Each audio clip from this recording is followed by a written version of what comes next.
seperti yang dititah oleh Raja-Raja Melayu dan Yang di-Pertuan Agong. Rakyat faham dan saya faham bahawa titah diraja ialah supaya Parlimen bersidang secepat mungkin. Yang pertama, jelas kerajaan tidak hirau titah supaya diadakan sidang Parlimen secepat mungkin. Kerajaan tentu sedar bahawa wabak COVID-19 ini meningkat beribu pada tiap hari. Yang mati berjumlah beratus tiap hari. Yang membunuh diri berpuluh. Rakyat menderita dan tak dapat pendapatan, tak dapat makan, jiwa tertekan siang dan malam. Titah diraja supaya Parlimen bersidang secepat mungkin tentulah kerana tiap hari, tiap jam masalah bertambah. Tetapi kerajaan mengambil masa yang amat panjang dan cuba memperdayakan dunia bahawa mengadakan majlis takliman di Dewan Parlimen adalah sidang Parlimen. Ini adalah satu penipuan. Lebih-lebih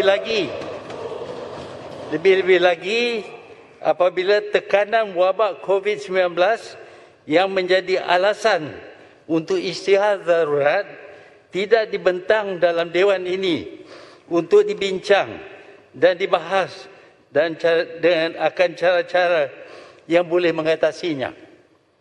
Berkenaan dengan plan pemulihan negara tidak menunjuk pandangan serius oleh kerajaan berkenaan dengan penderitaan rakyat. Jika kerajaan ingin maklumkan kepada Dewan ini berkenaan dengan sesuatu perkara, kebiasaannya ialah kerajaan mengeluarkan white paper dan kita boleh baca white paper. Tak perlu ada majlis penerangan selama 5 hari. Kita tidak perlu kepada penerangan. Kita perlu kepada pembahasan berkenaan dengan penderitaan rakyat. Tetapi ini tidak termasuk dalam agenda.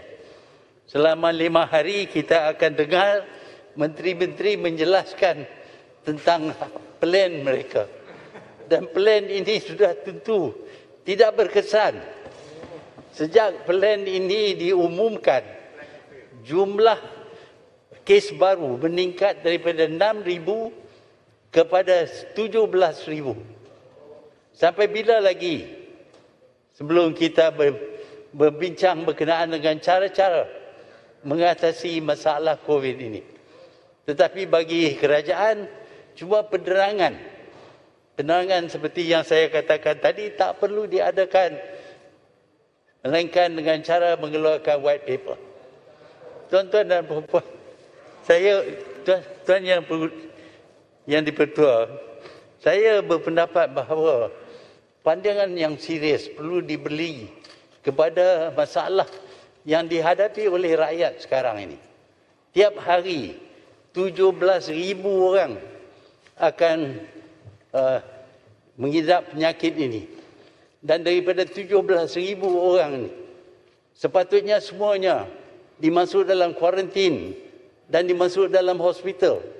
Tetapi jumlahnya terlalu besar sehingga tak pun 1,000 orang yang boleh dirawat dalam hospital. Yang lain terpaksa tinggal di rumah. Apabila mereka tinggal di rumah, mereka tidak dapat rawatan kerana keluarga tidak boleh berdekatan dengan mereka. Takut dijangkit dengan penyakit ini.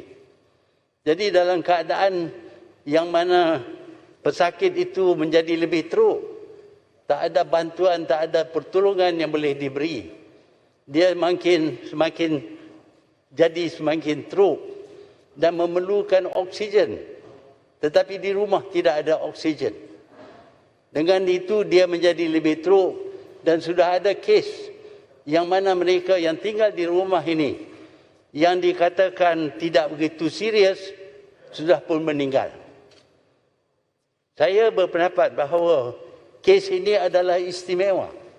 Tidak seperti kematian biasa. Ini oleh kerana dia mudah jangkit, maka keluarga tidak pun dapat memandi mayat, tidak pun dapat mengkapan mayat, tidak pun dapat sembahyang mayat, dan selepas itu dibawa ke kubur dalam keadaan yang amat menyedihkan. Mereka tidak dapat lihat even muka, jauh sekali menyentuh mayat. Inilah yang dihadapi oleh rakyat sekarang ini. Tiap hari 200 orang akan meninggal. Sampai bila? Sampai tiap hari 1000 orang mati baru kita nak bertindak, nak bercakap berdekatan cara-cara untuk mengatasi masalah ini. Tetapi ini tidak ditumpukan dalam persidangan ini yang bukan sebenarnya sidang Dewan Parlimen. Okey, Ia adalah majlis penerangan dan kita tidak perlu kepada penerangan. ya, Pak. Kerana kita sudah berbaca plan kerajaan itu. Ya. Dan kita tahu plan kerajaan itu tak berjaya. Okey. Terima kasih, Yang Berhormat. Sebenarnya kalau kita perhatikan sejarah COVID ini, pada mulanya cuma ratusan saja. Lepas itu kerajaan adakan pilihan raya di Sabah meningkat kepada 2,000. Lepas itu kerajaan mengadakan mengisytiharkan darurat meningkat kepada 6,000. Lepas itu dikeluarkan plan meningkat kepada 9,000. Dan bila diceritakan bahawa plan ini akan dilaksanakan, dibahas, sudah meningkat kepada 17,000. Okey, Ahmad. Kalau ini Kita ambil perhatian perkara itu Yang Berhormat boleh timbulkan semasa selepas penerangan Yang Berhormat Menteri nanti. Kerana Yang Berhormat telah pun menyentuh soal merit apa yang hendak dibentangkan nanti. Jadi boleh dibangkitkan nanti. Yang Berhormat. Yang Berhormat, Terima kasih. Speaker. Yang Berhormat Puchong pula. kita adakan sidang parlimen Saya Yang Berhormat. berbincang berkenaan dengan masalah Point taken. yang dihadapi oleh rakyat, Ya, Yang Berhormat. bukan berkenaan dengan politik. Okey. Point Siapa taken. yang duduk di belah mana. Ramai lagi yang nak cakap, Yang Berhormat. Maaf. Saya Yang Berhormat. Yang Berhormat Puchong.